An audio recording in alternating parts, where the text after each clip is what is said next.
You are watching Gamescom Studio on IGN. It has been more than half a decade since Crimson Desert was first revealed, but next year players will finally get to set foot in the realm of Pywel in this epic-looking single-player RPG. Here to tell us what's in store, Lybee Park and Will Powers from Pearl Abyss. Welcome. Thank you, Max. Thank you. Okay, so this is a beautiful-looking game. I think a lot of people were blown away by that initial reveal. At Gamescom, you're showing off this game in action properly, and it looks really fun. I want to know what's going on in this world and what's at stake here. Who are we? What are we doing? Well, let's start by talking about what we're doing at Gamescom. Lybee built the booth with her own two hands, so... Yes, I did it. Alone, all by myself. Jokes, yes. Yeah, so the concept of the booth itself, if I start with our booth design, it was heavily inspired by the actual castle that exists within the build we are showing at the Gamescom this year. So this is the castle that you are actually going to have this final boss within the build. Final boss combat. And we wanted to, since the build, this hands-on build is pretty immersive enough, we wanted to actually drag out that immersiveness for the fans. So we tried our best to build this, the actual realistic enough looking castle. You've got a tavern, right? Yeah. Yes, and the tavern. That actually, the tavern itself also exists, not the exact design, but also the concept of the tavern actually also exists in our game, so people can find out once we launch our game. So yeah, the focus and goal was immersiveness. And so what we've shown up to this point has mostly been focused on combat. This build's really special because this is the first point where we're pulling back the curtain and showing what the plot of the game's about. You're getting your first chance to see the open world and kind of roam around in it. And players are seeing this for the first time. And what's so cool, you said the game's beautiful. Thank you, by the way. But everything you see is explorable. Anything you see, I get to do the Todd Howard thing. If you see it, you can go there. You can climb that mountain. Nice. Now let's talk about who we're playing as. Who's the protagonist? So that's Cliff. He is in a mercenary group called the Greymanes, who are fighting to have and bring back really safety to this continent of Pywel. They're in a struggle against an opposing faction called the Drunken Black Bears. Okay, that sounds like a formidable foe, an inebriated Ursine. Yeah, I want to talk about Black Desert Online has maybe the most impressive character creator I've ever seen in a game. What was behind the decision to have a bespoke protagonist here? And I guess how much customization will players have over him, outfits, abilities, skills, all that? So, thank you, by the way. Black Desert, award-winning character creator, and I think that's one of the reasons why we're not calling this an RPG. Because we feel like there's a lot of connotations associated with that word, whether it's creating your own character and role-playing as them, or experience points and leveling up systems. Those aren't in this game. Oh, okay. So that's why we're not calling it an RPG, we're calling it an open-world action-adventure game, but there is still a lot of customization that players can have over Cliff. Not just cosmetically, as well as stat points over his armor and how he looks, but also in kind of how they play as their character. Whether you're leveling a skill tree in a certain direction that's aligned with your melee combat or your magic focus or your defensive-minded gameplay, you can really make the play style adapt to how you want to play. Cool. Now, I want to talk about traversal because obviously a big part of an open world game is just getting around it. And there's some really, just a second ago, he turned into something bird-shaped, I guess, and was flying. Crow's wings. Tell us about that. Tell us about the different ways you can get around, different mounts, different means of moving. So traversal is very important in an open world sprawling continent like this. We call it the continent of Pywel because it's so massive. There's a couple really cool things. Obviously, you can run around on foot and see all the details of the world. Horseback, there's wyvern riding, there are dragons in the game that you can fly around in this large aerial abyss. There's even cool ways where you can take magic, bend trees, and like Looney Tunes, you can launch yourself from the tree into the air, soar through it, and get to the next destination with your wings that are magic imbued. We're not going to go into how you get those wings, but there's magic in the game, so use your imagination. I like magic. That's fun. Now we've seen some things in the trailer. There's these like almost Tears of the Kingdom style sky islands that look almost like sort of puzzle spaces. Can you talk a little bit about those and how they come into play? The Abyss. The Abyss. Yes, the aerial abyss. Again, we're trying not to talk too much about story because we don't want to do a lot of spoilers. We want people to play the game and get excited about that. The plots are going to be a central pivotal thing, but there are going to be puzzles, things that you're trying to put together around these artifacts and magic within the world. And those sky islands, as you call them, or the abyss, is going to be a pivotal central part of that.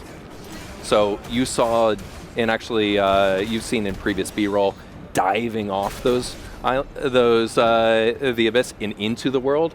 We're actually showing that as part of the Gamescom demo. That's how we end our tutorial, and players experience that before they start the demo. Oh, that's fun. Now let's talk a little bit about exploration, because you mentioned being able to climb that mountain over there. A big part of that is exploration is great, but that can, without any kind of goal, just be wandering around. What's out there for people to discover? What is sort of hidden in the world? We took a lot of inspiration in the open world and the building of that open world from our experience as a developer. I think, Lybee, you can talk about that because you worked on Black Desert when it launched. Can I use Black Desert as an example? Yeah. So, we have enough experience with open world, obviously, and there are so many, still huge community that loves, exploring over, combat, that stressful combats and such. So also, our developers tend to develop the game they wanted to play, genuinely wanted to play. That's the adorable point of them. So they really love to hide all those cute elements and all those details in the world. So throughout the world in Black Desert, for now I can say, there are so many hidden chest boxes and all those different elements. Even per region, you can get different type of fish, different type of meat, different type of collectible minerals and everything. So we wanted to create those realistic but still interesting enough, unique parts into the world, so you can actually find the village or the area that you definitely more immersed into and set your home camp within that region, etc. So it won't be exactly same for Crimson Desert, but since we shared this vision or this interest in games, so we will definitely hit a lot of surprises throughout the massive land world. Yeah, okay. Even though obviously the genres are very different between MMO and single player action and adventure, the living, breathing open world and how the developers have the experience crafting that experience is going to directly translate in how they're building this open world. Got it. I guess I'm curious. Again, I was at a glance. You see a sword and board third-person game, and it's it looks like an RPG. Au contraire, right? sir. Yeah, and I'm getting that. But how is the sort of difficulty scaling? If you do have high-level enemies out there, are they even high-level enemies, or are they just hard? Are they? So, I get very defensive when someone says this is a very hard game. It's not. What they're experiencing, and this is a hard game to demo because what we're showing is a chapter of the game, and it's not the first chapter. Mm-hmm. So we're giving people 5 minutes of tutorial to ramp up into several hours into the game. So there's a very steep learning curve for this demo. Right. And you're throwing them in the deep end. Basically. Right, exactly. But we see that after an hour of gameplay, which is what we're showing here, their skill level has increased. So there's a very high skill curve, but there's a very high skill ceiling because the QA team have become masters of this game with tens and tens of hours of experience. They always show me something I didn't even know existed in the game, and I'm always amazed by how masterful they are. When I start the game, can I just wander off in any direction? Yes. Yeah? I mean, I just theoretically, yes, in an open world. There's always a question of how do we deal with, then I'll just go to the final boss. in an open world, there you activate instances. So you activate boss fights, and those activations aren't eligible until you've met their prerequisites. So whether it's the time of day or something, we've shown this in our boss fight build, where you go to a certain place and then you wait. There's a prompt. If you haven't had those prerequisites, then that prompt isn't there. So you can't just zoom to the end. Gotcha. But in terms of the open world, I mean, up to a certain extent, you can explore it. Okay. Again, we haven't revealed the scope and scale of everything yet, but it is an open world. What are your personal favorite details in this game? Like, what is like one little thing that you just want to make everyone pay attention to?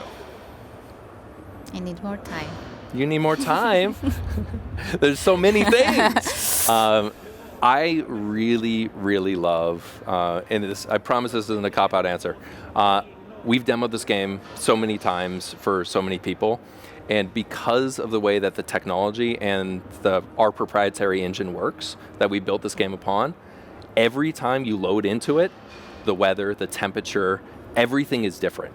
And those aren't just cosmetic details. If you see on the bottom left of the screen, that temperature, if you start this demo on the top of a mountain, if that's under 0 degrees Celsius, you start seeing breath come out. You zoom in and you can see Cliff's breath. Frost starts developing on his beard. There are certain of those elements, I'm not going to tell you right now, that affect gameplay. So it's really cool and extremely hard to demo when every time you load into the game it's different. You can't consistently show off the same things, but it makes it exciting and it makes it rewarding to show it off because it's different every time. Sweet. When is this game coming out? I want to play it. Well, she's not getting out of her answering her favorite thing. What's your detail? You had plenty of time. He was covering for you, run interference. Oops. I actually really love the weather in game, if it makes sense. Because of thanks to our primary engine, they can do all these crazy magics. I personally, our lives, day-to-day lives are so stressful, and I'm living in Netherlands with very sad weather throughout the year. So, but in game, the sunset looks amazing. The reflection on the surface of water is crazy good. So whenever I just see those beautiful sceneries, it still makes me feel, oh my God, this is the baby we are working on. We are creating. That is an underappreciated thing about open world games is do you want to go to this world? Is it a place you want to spend 100 hours or whatever? That's important. That's something worth considering. On top of that, whenever our studio, they're so excited to explain what they actually implemented this round of the build. So it's so, for me, I'm not the dev, so I cannot understand all those details, but their excitement and the things they're focusing on, it's alien-y language, but it's so beautiful in a way. Based on what I'm seeing here, it seems like they've been keeping pretty busy. So I'm dying. Again, when can I play this game? Do we have a... Yes, we do have a release window. Okay. So Crimson Desert, you will be able to play it in Q1 2026, available on PC, natively on Mac, as well as on console, PS5, and Xbox Series X and S. Perfect. That is just in time for my seasonal affective disorder. Crimson Desert, hitting PS5, Xbox Series, and PC, and Mac early next year. But right now, there's more Gamescom Studio on IGN coming up. Stick around.